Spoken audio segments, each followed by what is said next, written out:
Aprendizado e gestão de risco.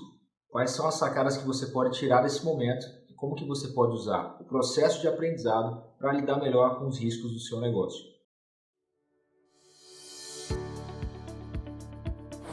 Se eu te falasse que você no final das contas não sabe nada, isso é excelente. É estranho pensar assim, né? Começando o vídeo já falando dessa forma, a gente tem uma ideia um pouco errada daquela história de que quanto mais conhecimento eu tenho acumulado, melhor eu faço gestão do meu negócio. E as coisas não funcionam bem assim. Nesse vídeo eu vou estar explicando como é que você pode conectar o seu processo de aprendizado com a gestão de risco e quais são as conexões que esses dois pontos têm em comum. Mas antes da gente começar, senta o dedo no like aí, deixa um comentário, eu quero saber se esses conteúdos que eu estou deixando aqui para você estão ajudando você a passar por essa fase de pandemia, essa fase que a gente tem que ter muita habilidade para decidir, para manter a cabeça no lugar e seguir em frente. E acredite se quiser, quando a gente fala de gestão, a maior habilidade que a gente tem não é aquela que a gente sabe que a gente tem. É muito estranho pensar assim, mas vamos imaginar, quando a gente está falando de gestão, as variáveis que têm maior impacto no nosso negócio, o maior impacto nas decisões que a gente toma são aquelas que a gente desconhece. E é aí que entra o processo de aprendizado. Então vamos falar um pouquinho de aprendizado? Eu vou deixar dois links na descrição, justamente para que você possa acessar essas pesquisas. Uma é do Fórum Econômico Mundial e a outra é da McKinsey, que fala sobre o futuro do trabalho.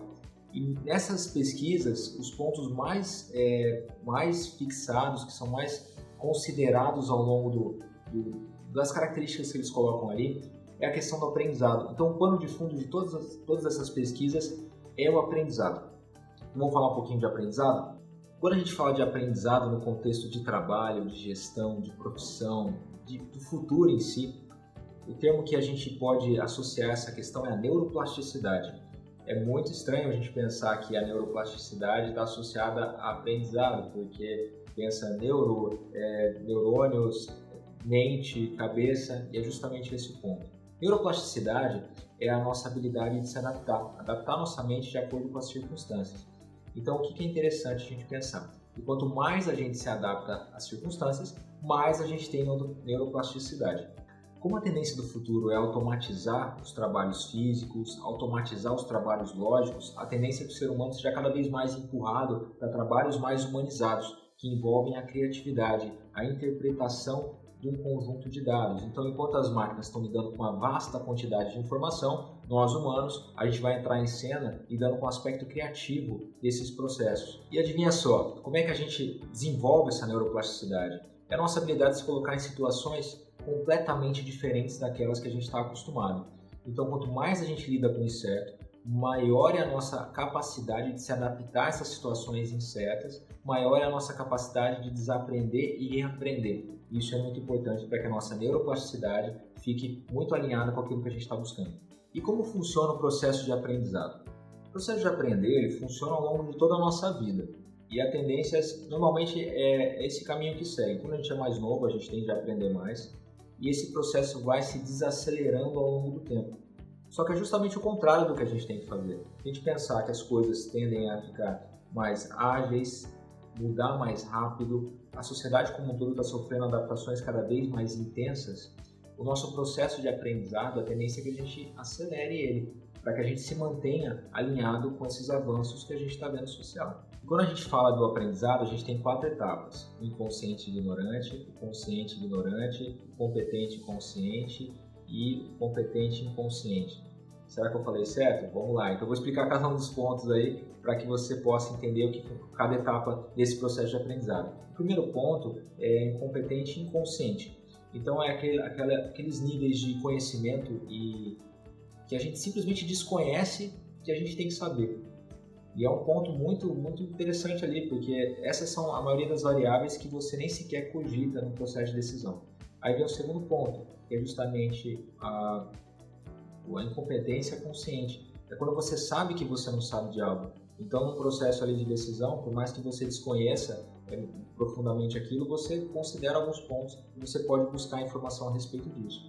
Já o terceiro ponto é a competência consciente. Então, é quando você pega e começa a dominar um conhecimento e você consegue colocar isso em prática de maneira consciente. Você tem que ir executando pensando naquilo que você está fazendo.